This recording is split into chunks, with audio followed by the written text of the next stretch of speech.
Okay. Amada iglesia de satélite allá en Tlanepantla, reciban un saludo de paz. Me siento muy contento de acercarme esta tarde especial, ya casi noche, para celebrar la Cena del Señor. Y me siento muy feliz de tener este reencuentro con ustedes, amados hermanos y hermanas. Agradezco a mi buen amigo Hensley Ramírez, el pastor, el ministro, por esta invitación y me siento muy feliz de estar con ustedes esta tarde. Fue inevitable el no trasladarme a los recuerdos de tantas cenas del Señor que vivimos juntos cuando mi esposa y yo tuvimos la bendición de estar allí con ustedes. Tantos recuerdos, hermanos, que atesoramos en nuestro corazón y hacen que la iglesia de satélite sea una iglesia muy especial para nosotros. Así que gracias por permitirnos entrar a sus hogares a través de la tecnología, a través de este espacio para tener un encuentro con la palabra el día de hoy. Vamos a reflexionar en la palabra de Dios y quiero pedirles que por favor abran sus Biblias en el libro de los Hechos, en el capítulo 20, y vamos a leer un relato precioso que encontramos de los versos 7 al 12 de este libro de Hechos, capítulo 20.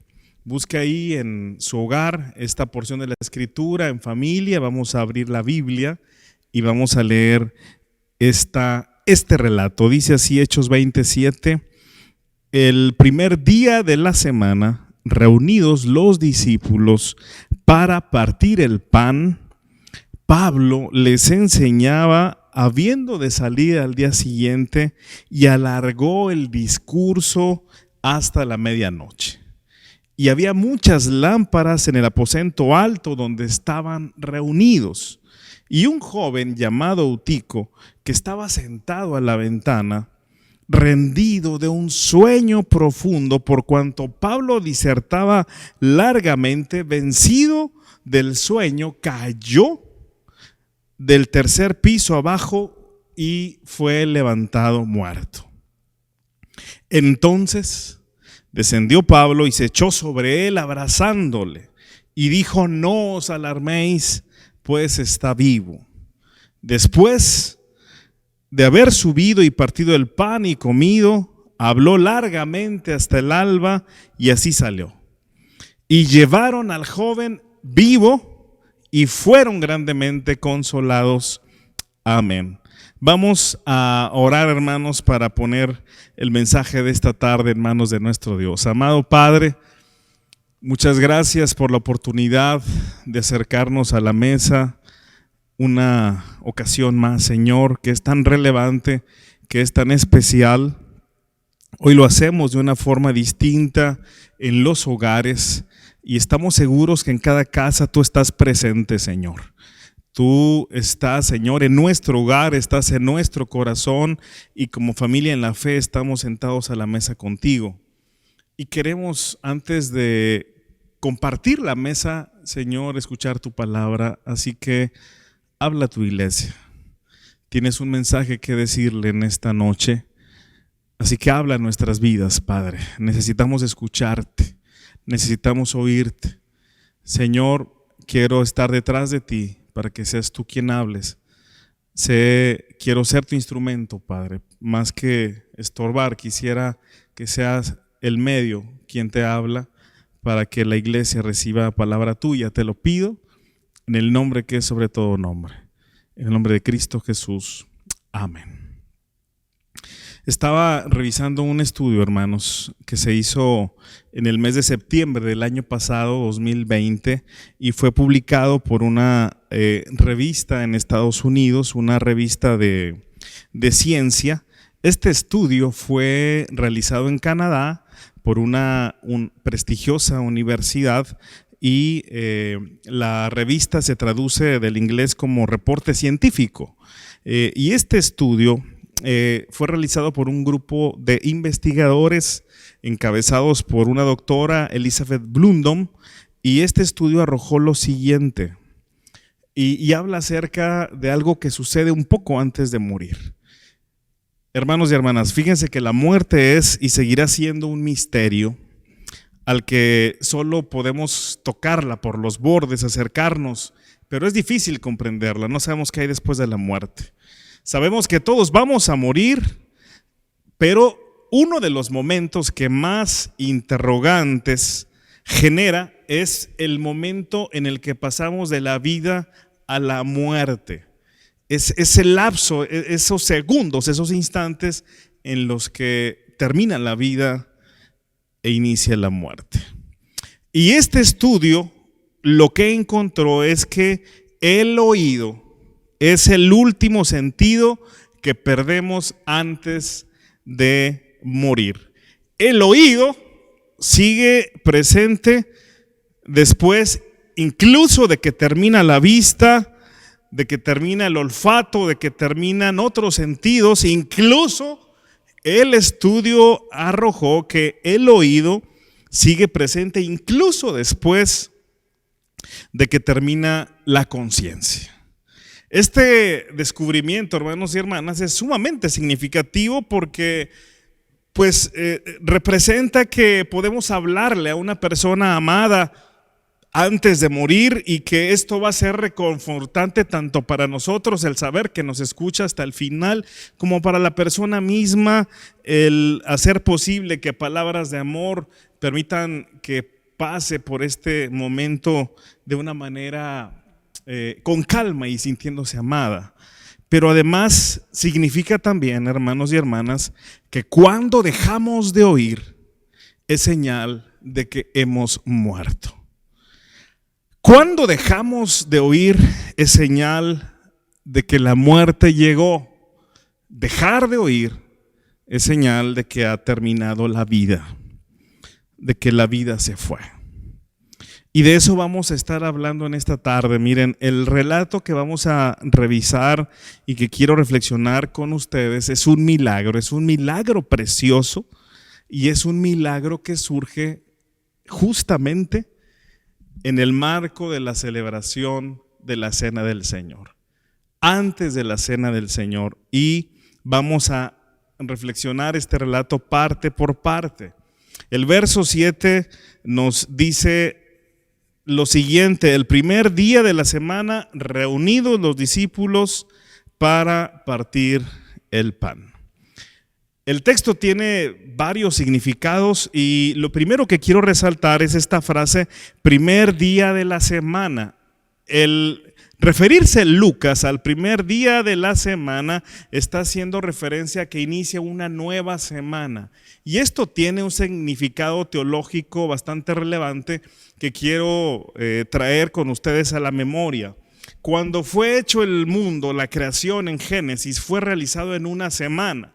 Sin embargo, lamentablemente, ese proyecto de Dios cayó y el hombre pecó, y al pecar vino la muerte. Es decir, la muerte, hermanos y hermanas, no es proyecto de Dios. La muerte no es deseo de Dios. No estaba en el corazón de Dios cuando hizo la creación y la humanidad.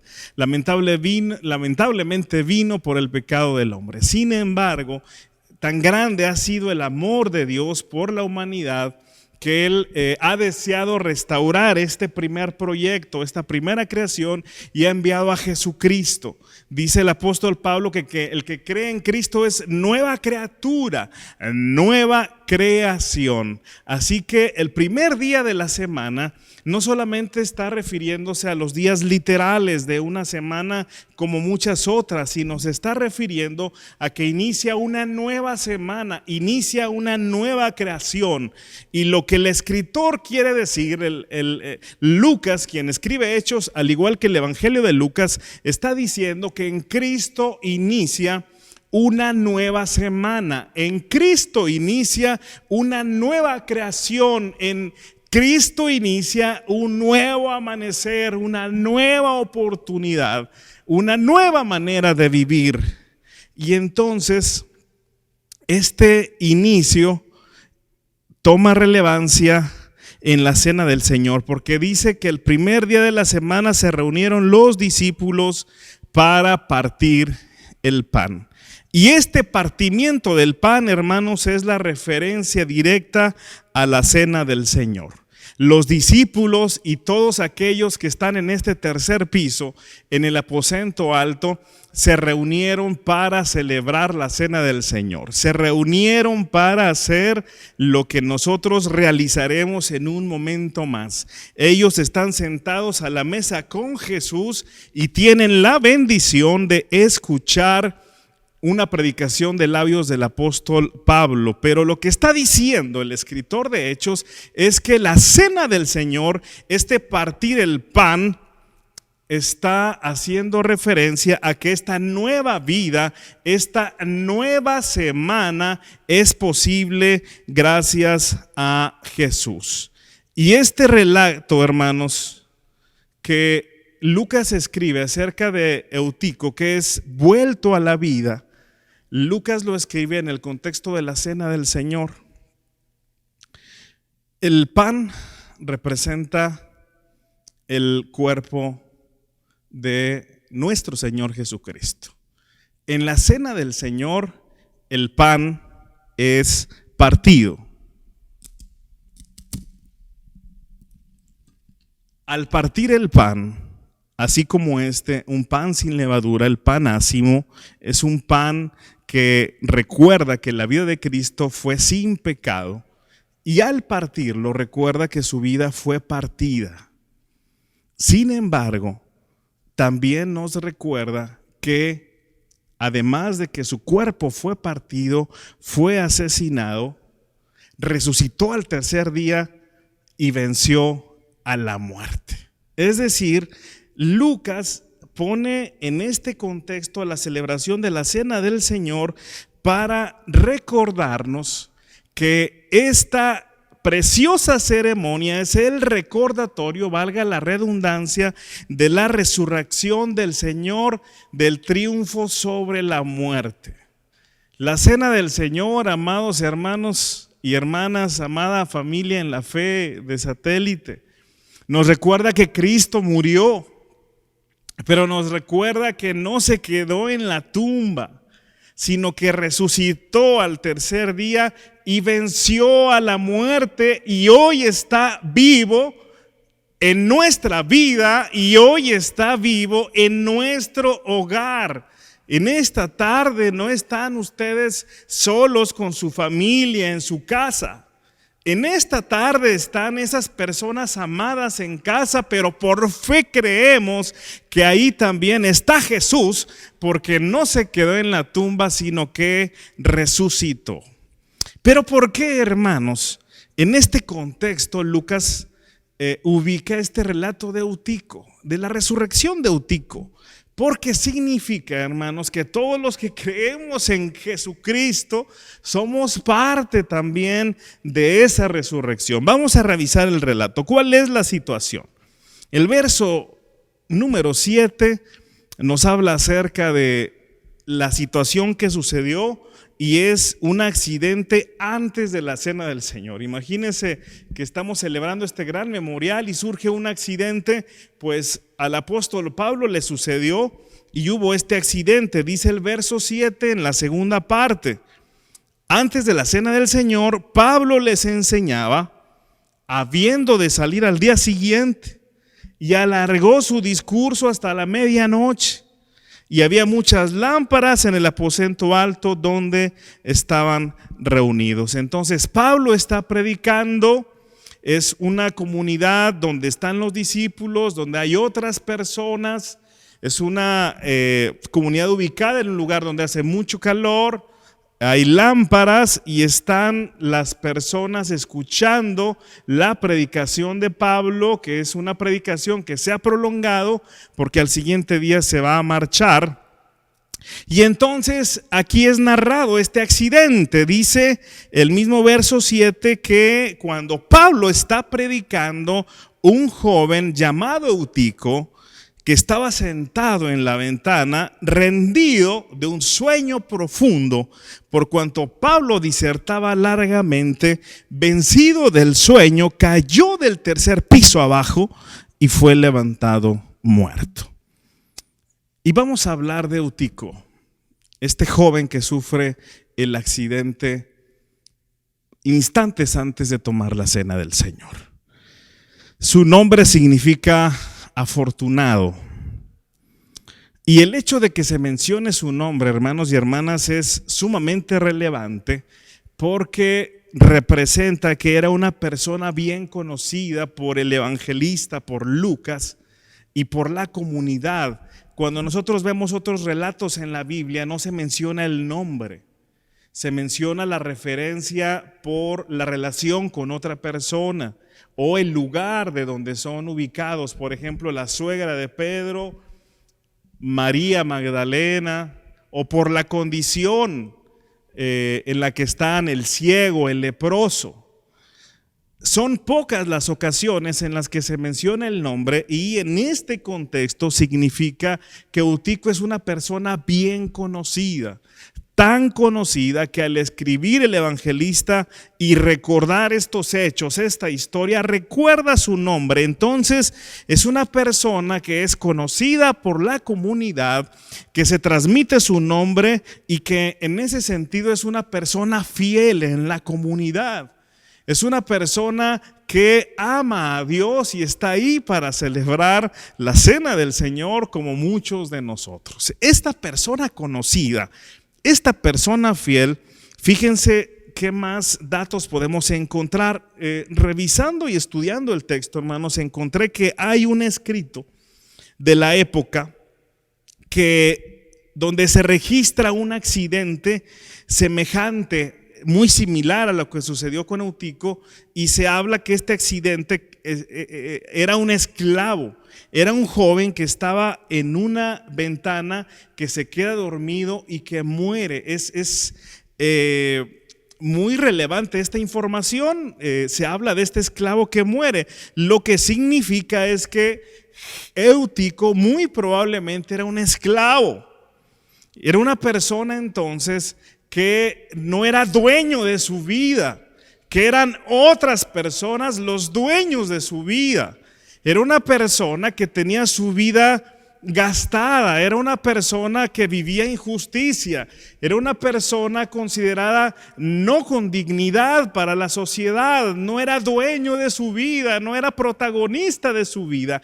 Otros eran los que sentían que eran dueños de su vida. En ese sentido, hermanos, Eutico no cae, no se queda dormido cuando Pablo está predicando por desinterés de la palabra. No es porque no le interesa el mensaje. Él, siendo esclavo, aprovecha para llegar a esa casa, para estar en el aposento alto y escuchar la predicación. Él está ahí porque le interesa encontrarse con el Señor y le interesa escuchar la predicación. Sin embargo, dice el texto, quiero resaltar que fue rendido, que fue vencido del sueño. Y esta palabra rendido, esta palabra vencido, significa que Eutico estuvo luchando, que él no quería dormirse, que él luchaba contra el sueño y que fue más grande el sueño, que fue más grande su cansancio, que le impide escuchar, que se queda dormido, entonces cae y muere. El cansancio de la vida, el desgaste de la vida, hermanos y hermanas, en ocasiones nos puede hacer dejar de escuchar y entonces caer, y estando en vida, morir. Hay una historia que escuché de un pastor que me cimbró cuando leí esta historia, y es un pastor de nombre Andrew Stuckle. Él pastor en Hills Church en California. Este pastor sufría de depresión. Sin embargo, aunque sufría de depresión, ayudaba a muchas personas que vivían esta situación de depresión. Él luchó por años contra la propia depresión y luchó por años ayudando a otras personas que la sufrían. Sin embargo, la noticia que me cimbró fue que el 25 de agosto del 2018, Andrew se quitó la vida. Lamentablemente fue vencido por la depresión. Dejó a su esposa, Kayla, y a sus 3 hijos. Una familia hermosa que aparece en redes sociales, que quedó ella sin su esposo y los hijos sin su padre. Su esposa Kayla utilizó Instagram horas posteriores a la muerte de Andrew, este pastor, y escribió lo siguiente. Quiero compartirles una porción de esta carta que escribe Kayla en Instagram y dice: anoche, el amor de mi vida, el padre de mis hijos y el pastor de nuestra increíble iglesia dio su último suspiro. No era el milagro que yo esperaba, pero ahora ya no sufre, está sin dolor, libre de depresión y ansiedad. Era un esposo increíble, siempre me hizo sentir que me amaba profundamente. Nos unimos muy bien, éramos como uno solo. Y dice Kayla, era un padre increíble y sus 3 hijos lo van a extrañar mucho. Tenía una relación única y muy especial con cada uno de ellos. Tenía también un enorme talento como maestro, como comunicador y como pastor. Era especial, único en su género. Y dice su esposa, le extrañarán miles de personas en todo el mundo. Y ella en Instagram, horas después de que su esposo muere, dice: por favor, oren por mí y los niños. No sé cómo voy a hacer frente a esto. Estoy totalmente hundida, me siento perdida y vacía. Nunca, ni en 1.000.000 de años, hubiera imaginado que este sería el final de nuestra historia de amor. Son palabras muy fuertes, son palabras muy conmovedoras. A los 3 días, Kayla escribe el siguiente mensaje en esta red social de Instagram. Solo 3 días después dice: a mi Andrew. Es una carta para él. Han pasado solo 3 días.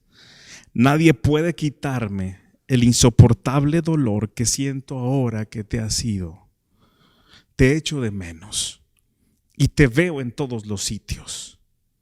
Tuviste siempre razón, realmente no entendí la profundidad de tu depresión y ansiedad. El dolor, el miedo y la confusión con los que lidiabas cada día eran inimaginables. No los alcancé a comprender.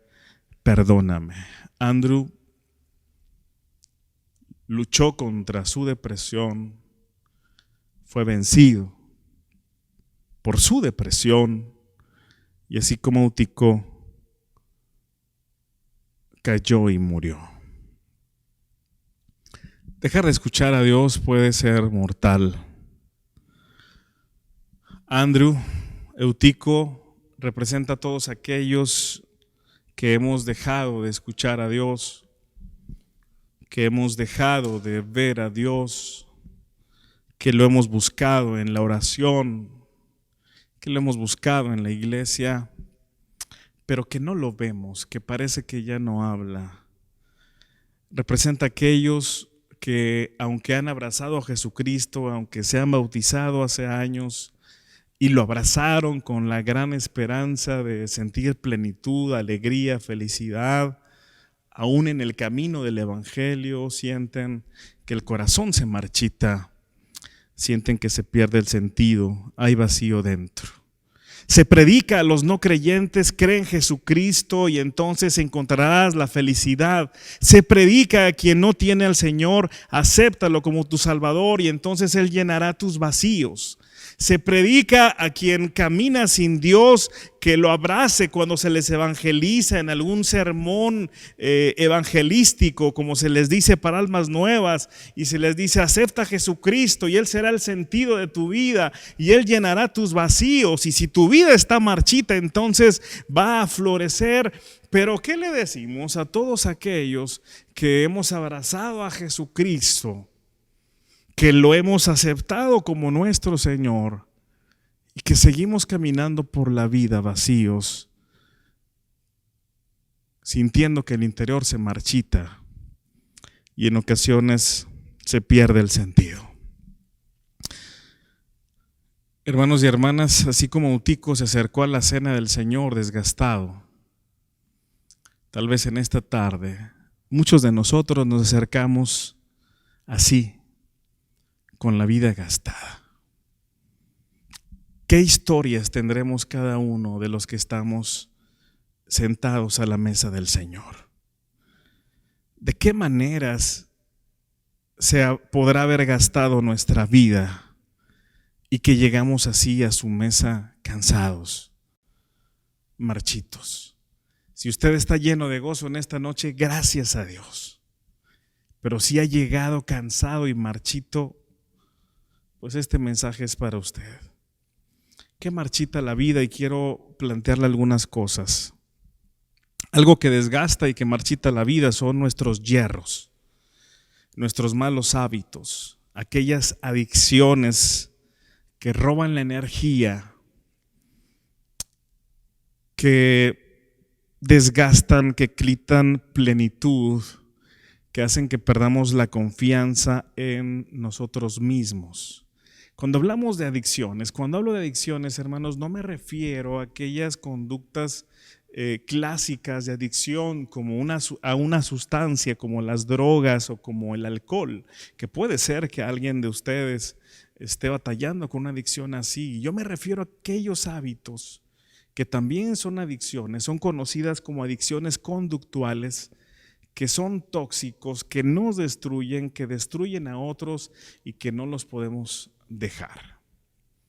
Recuerdo un joven que quería dejar de ser líder en la iglesia, en una iglesia que pastorea, y que él quería dejar de ser líder porque me dijo que tenía mucho trabajo en la escuela. Y entonces yo lo entendí, pero le dije, sabes que has tenido siempre mucho trabajo en la escuela y no habías querido renunciar antes, ¿ahora por qué? Respeto tu decisión, pero si tienes confianza, pues compárteme lo que está pasando. Dijo, no, tengo mucho trabajo en la escuela. Sin embargo, dejó el liderazgo en los jóvenes y no solamente dejó el liderazgo, sino que dejó de asistir. Y entonces lo busqué por teléfono y le llamé. A los 3 meses fui a su casa, traté de conversar con él, no fue posible porque estaba su familia. Y lo invité a tomar un café, y entonces en el café le dije, ¿qué es lo que sucede? No te veo con esa luz, no te veo con ese entusiasmo, algo está pasando. Y me dijo, pastor, realmente no fue la escuela, realmente ya tengo mucho tiempo batallando con la pornografía y es un hábito que no puedo quitarme, no sé cómo inició. Empecé por curiosidad, mis amigos la observaban y es algo que le pido a Dios que me lo quite. Cuando usted ha predicado, le digo a Dios que me perdone, he orado y es algo que me tiene muy, muy desgastado, no lo he podido dejar. ¿Y cómo voy a ser director de jóvenes si siento que soy hipócrita, siento que no soy digno porque tengo esta doble vida? Él estaba marchitándose por este hábito. ¿Con qué hábito batalla usted? Hay algunos hábitos ahora como las redes sociales. El asunto de estar tantas horas en redes sociales explorando y buscando, el asunto de estar tanto tiempo en el celular que nos ha traído problemas en el matrimonio, que tal vez le ha traído problemas en su trabajo, que le ha quitado tantas horas, le ha afectado su productividad, y aunque usted ha visto que es un problema, el celular y las redes sociales no lo ha podido dejar, y cada vez que lo agarra se siente miserable, siente desgaste, siente angustia, y así no sé qué hábitos estén dañándole ahora. Otros tenemos el problema de la comida, cuando enfrentamos la ansiedad, cuando enfrentamos una situación complicada, se siente esta sensación, valga la redundancia, y entonces comemos como para calmarnos. Otros es el sexo. Otros es el afán de verse, y las redes sociales y las selfies son esta manera de estar buscando que otros aprueben, y si no tengo los mismos likes y si no me comentan lo que yo espero que comenten, me siento deprimido, me siento angustiado, y entonces parece que estoy perdiendo validez, perdiendo protagonismo, qué hábitos, qué adicciones, qué hierros son con los que lucha, que le hacen caer una y otra vez en secreto y que lo están desgastando. Eso hace que tal vez alguien llegue hoy con el corazón marchito y que diga: ¿cómo voy a tomar la cena del Señor si he fallado, si no he podido, si en lo privado he sido vencido una y otra vez? Los especialistas dicen que el 21 de enero es el día en que la gente en el mundo más se deprime. El 21 de enero. ¿Y por qué el 21 de enero? Investigando, encontré que es esta fecha, más o menos son 3 semanas después de que inicie el año, en que las personas terminan un año y se ponen propósitos de ser mejores personas, ser mejor padre, ser mejor madre, ser mejor hijo, ser un buen creyente, ser una buena persona, dejar ese mal hábito que me está destruyendo, que está destruyendo a quienes amo. Y entonces, cuando pasan 3 semanas y se dan cuenta que no lo han vencido, hay una depresión terrible porque sienten un fracaso. ¿Por qué más se puede marchitar el corazón y sentir que morimos, que dejamos de escuchar a Dios, que hemos estado frente a predicaciones y que no llegan y que no se siente esa misma pasión? Cuando la adversidad llega y esta se prolonga. El tiempo que vivimos se ha prolongado, y tanto se ha prolongado que no solamente en 2020 celebramos la Cena del Señor en los hogares, sino estamos ya a un año de que los templos se cerraron y seguimos en los hogares. Los especialistas hablan de una siguiente ola sanitaria que tiene que ver con problemas emocionales.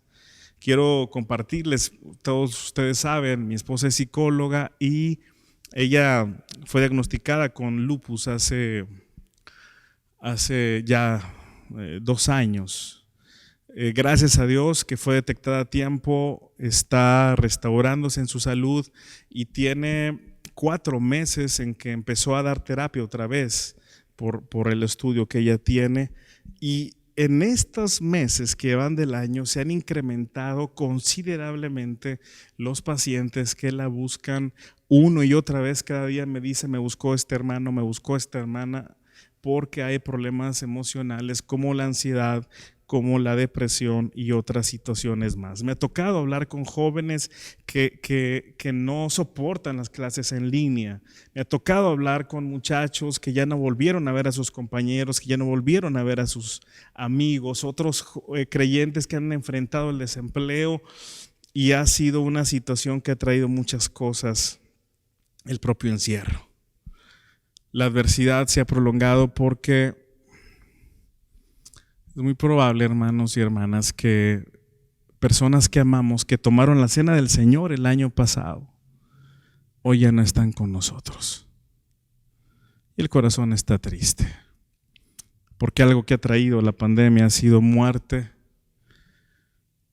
Han muerto las personas que se han contagiado, que amamos, y hay otras que han muerto por otras causas, pero que ha sido en este tiempo en el que no hemos podido ser abrazados, en el que no hemos podido despedirnos como quisiéramos, en el que la comunidad no estuvo como antes para abrazarnos, para alentarnos, y entonces hay duelos que no hemos podido elaborar por quienes amamos, ya no están, y sentimos que se fueron y que con ellos se va la vida.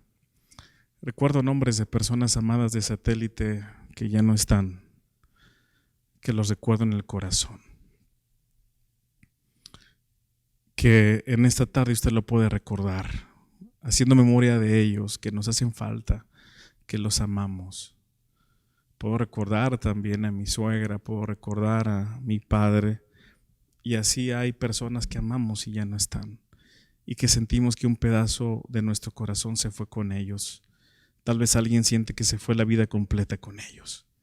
Ante estas situaciones y otras más que pudieran marchitarnos, desgastarnos y dejar de oír al Señor y dejar de sentirlo tan cerca y dejar de ver su rostro, hermanos, les quiero dar una buena noticia, hermanos. Hoy la cena del Señor nos trae esperanza.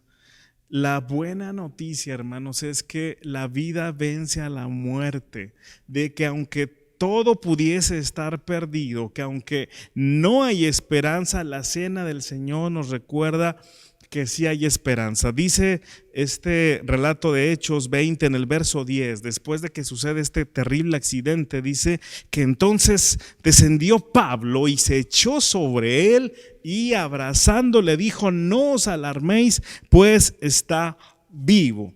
En este relato, hermanos y hermanas, Pablo representa al Señor, y en este verso, hermanos, quiero resaltar lo siguiente. Son dos preciosas buenas noticias. La primera es que en la cena del Señor, al acercarnos, quisiera que en este momento traiga a su mente lo siguiente: Él nos ve con amor y con esperanza. Sí, hermanos, cuando nos acercamos a la cena del Señor, Él nos ve con amor y con esperanza. Dice el texto: no os alarméis, pues está vivo. Literalmente, no se inquieten, hay vida en Él. Mientras todos los demás lo ven muerto, hermanos, mientras todos los demás lo ven sin esperanza, Pablo lo ve desde los ojos de la fe y dice: no está muerto todavía, hay vida en él. Hermanos y hermanas, si nos hemos acercado a la cena del Señor con nuestros yerros, con nuestras adicciones, con nuestros malos hábitos, sabiendo que hemos fallado, no confiando en nosotros mismos, no solamente sentimos que la gente no confía en nosotros mismos, tal vez nos acercamos sin confiar en nosotros mismos, no solamente la demás gente nos ve sin esperanza, tal vez nosotros nos hemos visto sin esperanza, hemos sentido que no podemos cambiar, que la vida no puede ser mejor. Pues hoy el Señor nos ve diferente, y cuando nos acercamos a la cena recordamos que Él nos ve con esperanza, Él nos ve vivos. Si alguien ha sentido muerte, Él nos ve vivos, Él nos ve como lo que podemos llegar a ser y que desde ya somos cuando cenamos con Él. Algo con lo que constantemente, hermanos, batallo es con el autoconcepto de mí. Desde siempre, si hago 10 cosas buenas y una mala, me autolacero por la mala.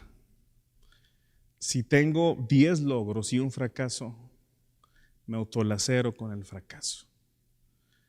Y aunque hay cosas que puedo sentir plenitud y felicidad, vienen pensamientos a mi mente que me recuerdan que no merezco, que no soy digno, que no voy a poder, que voy a fracasar, que hay otros mejores.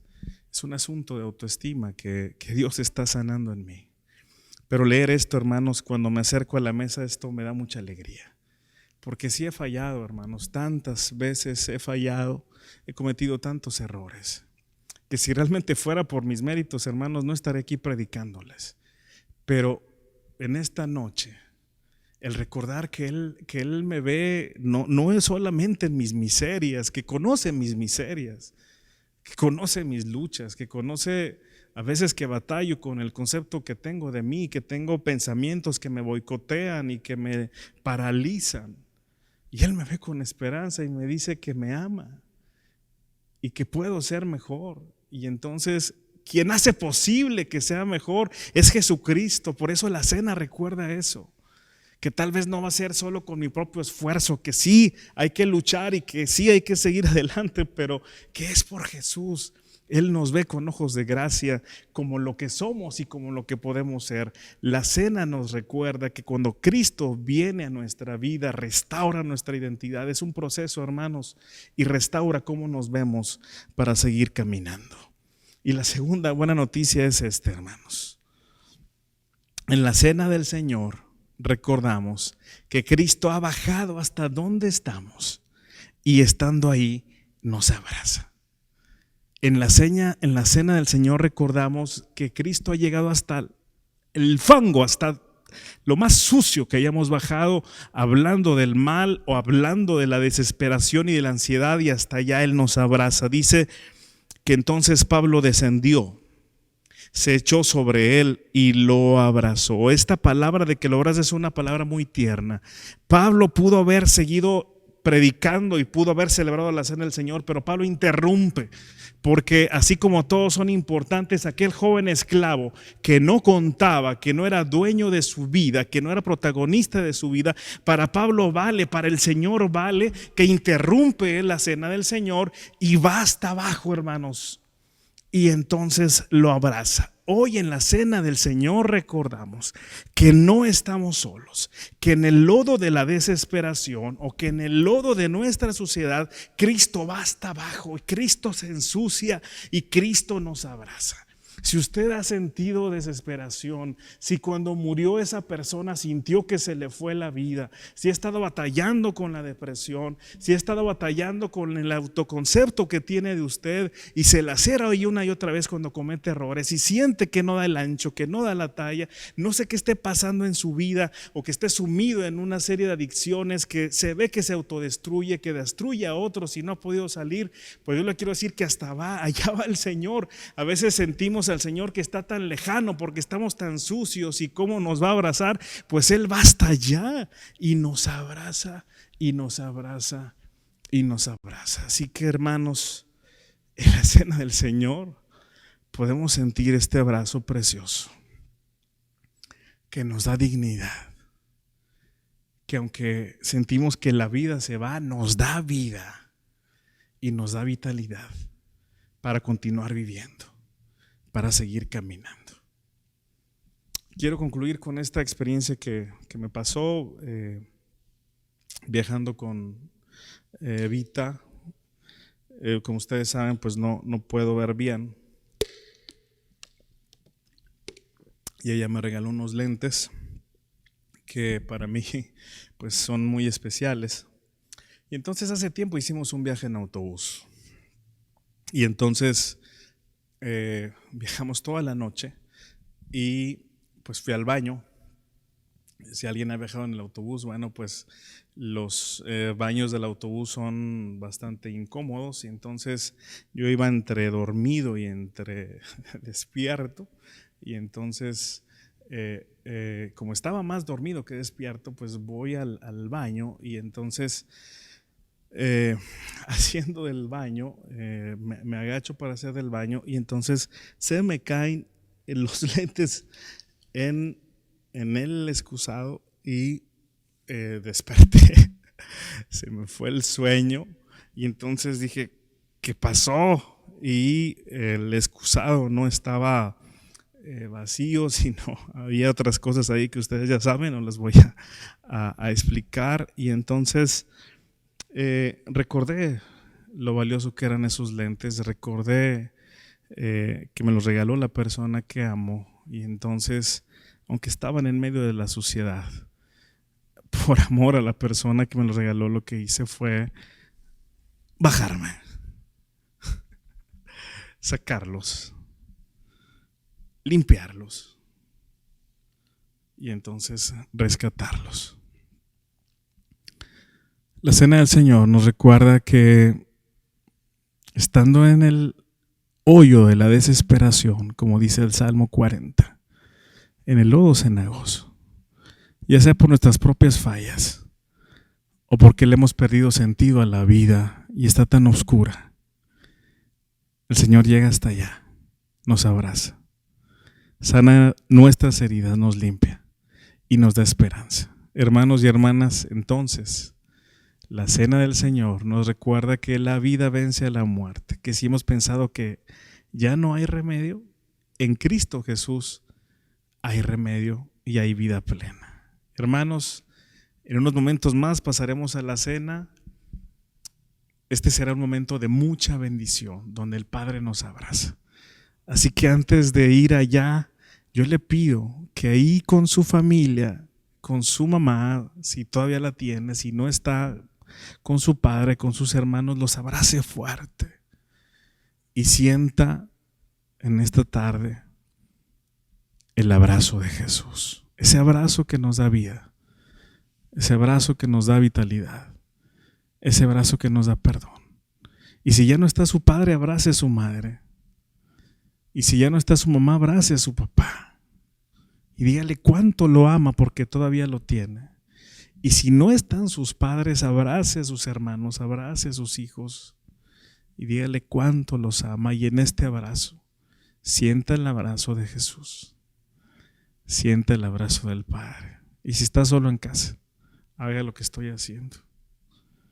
Abrácese y diga: gracias, Señor, porque me amas, porque no estoy solo, porque siempre has estado conmigo. Hermanos, que en esta cena sintamos el abrazo del Señor. Qué gusto haber tenido este momento con ustedes. Les amo en el Señor. Paz a vosotros.